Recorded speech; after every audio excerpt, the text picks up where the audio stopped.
চলাচলে আমরা খুবই ভোগান্তিতে আছি। সিএনজি রেখে টমটমে আসা যাওয়া করতে হয়, এটা খুবই কষ্টদায়ক একটা ব্যাপার। আর আমরা চাই এটা সমাধান হোক।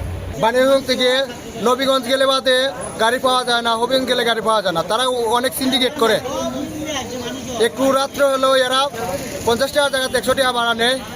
ও কয়েকদিন পরে পরে মারামারি করে। আমরা সিএনজি না পাওয়ার কারণে আমরা বিকল্প কোনো রাস্তা নাই, এজন্য আমরা সিএনজির বদলে আমরা টমটমে যাচ্ছি।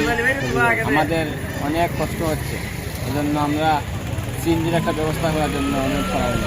সিএনজি ঝগড়ার কারণে আমরা ওই নবীগঞ্জ যাইতে দেয় না টমটম, আমরা কাকাবা সালামাই দেয়া দেই। সিএনজি স্ট্যান্ড আসা থেকে সিএনজি নাই, সিএনজি ঝগড়া করছে, ঝগড়া করার পরে এখন টমটম দিছে।